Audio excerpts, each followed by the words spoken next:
и уште едно благодарам за можноста да ви се обратам денеска, да позборуваме за образованието и за проблемите, но и за идеите, за решенията, да направиме еден пресек, да понудиме и да презентираме што во изминатиот период сме работеле, како размислуваме, кои се идеите што сакаме да ги промовираме и како гледаме на овој систем на образование, кој навистина е чувствителен затоа што не се возможни успеси преку ноќ. Потребно е долго планирање, потребни се добри идеи, уште потребно е тоа добро да се испланира, да се провери, да се имплементира, да нешто да доведете до ниво на реалност, а потоа секако и да видите каков е резултатот, каков е квалитетот. Се работи за сложен систем, сите што се во образованието знаат дека тоа е еден долгорочен процес, кој доколку работиш како што треба, на крај што ќе добиеш? Или што е нашата основна цел? Пред вас е еден флаер овде, каде што се наброени идеите што ги имаме и она што сакаме ние да постигнеме го има на првата страна. Сакаме насмејани лица во образованието. Тоа одамна не се случи. Ова треба да биде крајен производ. И за оние што работат во образованието, и за децата кои треба да поминат низ системот на образованието, но и за квалитетот и употребливоста на знаењето што ги даваме. Ова треба да е крајен резултат. Ова го имат постигнато неколку мали држави во Европа, држави кои многу вложиле во образованието, кои во стратешките цели образованието им е во првите 3 приоритети, мали држави како што се Данска, како што е Холандија, како што е Словенија. За големите држави не сакам да зборувам, затоа што огромни ресурси и средства одат во образованието за да добиеме производ. Но и малите држави покажале дека може да се направи квалитет, особено државите што ги споменам. Дали ние можеме такво нешто да направиме? Мислам дека можеме.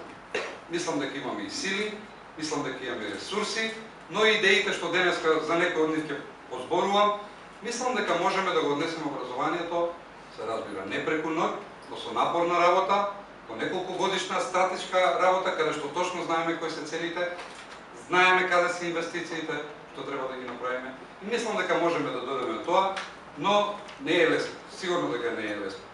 Ако оние што ги имате флаерот, ќе доставиме и уште, ако отворите на било која страна, еве на една од страните има 6 мали странички, наредени се нашите барем програмски идеи, цели, сакаме да изградиме, еве како што денес имав изјава за локалните медиуми, зборувавме за соживотот, за вредностите во образованието, зборувавме што ние, се разбира, по оваа политичка битка што следи, доколку добиеме шанси и простор, а се надеваме дека ќе може да формираме влада, да градиме во образованието она што нашите деца треба да го примаат како вредности, како идеи, како знаење, да општеството го носиме онаму каде што треба за да оствариме оваа цел.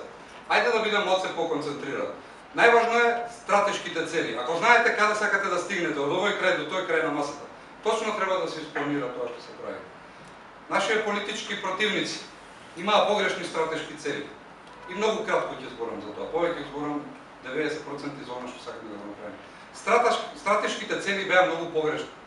Стратешките цели беа да се нападне наставникот, да се стави се под контрола, да се фатат тендерите, да се воспостави систем каде што наставниците, професорите ќе бидат не многу важни субјекти, каде што ќе слушаат, ќе остваруваат, ќе подпишуваат некакви документи, но нема да бидат главни чинители во образованието. Главни чинители требаше да бидат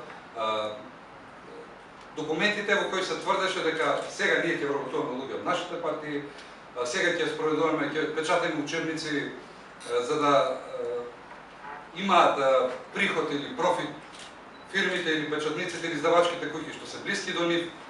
Грубо звучи, ама тоа беа нивните стратешки цели. Затоа се вакви производите. Затоа се вакви последиците. Затоа, ако се согласуваме сите дека имаме катастрофални последици во образованието, затоа што стратешките цели беа погрешни. Обратно, ние нудиме Комисијата за образование, програмата на СДСМ и сето она што ќе биде програмска понуда, барем во образованието, целите ќе бидат различни. Еве, кои се општите цели? Општите цели дека сакаме општество во кое образованието ќе се почитува, младите ќе сакаат да учат и да напредуваат пред секако личности. Образованието, особено ниските нивоа на образование, ќе бидат место и простор каде што младите луѓе треба да созреваат. Што значи тоа? Тоа значи дека треба да ги намалиме наставните содржини и програми, особено во ниските нивоа. Ќе треба да внесеме содржини на кои тие млади луѓе ќе помогнат да созреат, да растат, но и секако да учат, да се стекнуваат и со некакви знаења, но и со нешто што се нарекува воспитување, нешто што ќе им помогне да созреваат. Има многу школи и филозофии во образованието. Има луѓе мислители кои раскажуваат, кажуваат како тие школи се менуваат во тек на неколку декади. Главно два правца има што се однесува до стручност. Еве ќе почнам ја и со стратешките цели, но и со стручност. Ако не е стратешка цел општеството, во кој образованието ќе ги негува демократските вредности, ќе гради позитивен однос кон она што е општество. Ако сакаме позитивност и ако сакаме младите луѓе да созреваат, да бидат силни индивидуи, ние мораме да ги водиме низ образованието, да им направиме патоказ и не да им даваме готови содржини. Многу во оваа просторија има луѓе кои јас лично сум ги запознал и знаат како што е образование. Образование не се готови лекции. Образование не е она што ќе пише во дефиницијата. Образование е како вие ќе поминете низ тој процес и како да дојдете заеднички или да возможите децата да поминат низ тоа образование. Не ние да ги земеме учебниците и да ги ставиме во главите. Премногу учебници се, особено во ниските нивоа на образование. Ајде во средните нивоа можеме малце и да извршиме и притисок и со учебници и со, иако и тоа е премногу. Јас пред известен период, многу скоро пред неколку дена, добив една анализа од неколку страници од една наставничка што работи во економските паралелки и каде што кажува еве овие се предмети, волку има, премногу е тоа. Не може на децата премногу да им дадете. Можете да им искомбинирате и како тоа да стигнете до некаква диплома, во кое знаењето што го примаат, да стигнат до тоа знаење, да им дадете некаква употребливост и да можеме да ги приближиме до тоа работно место за кое пола Македонија ни се испразни.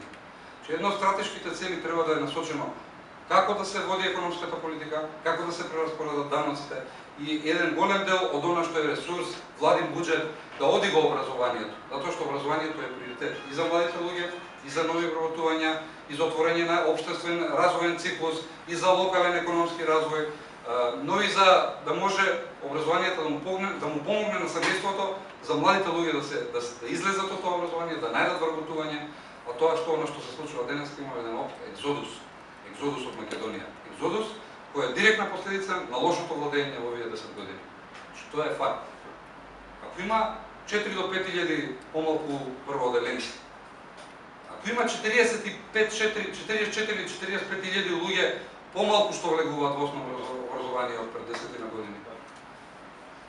Во исто време резултатите на ова образование се помали. Тие дипломи што ги даваме се имаат се помала вредност, особено кога ќе стигнат до високото образование. Значи нешто во системот.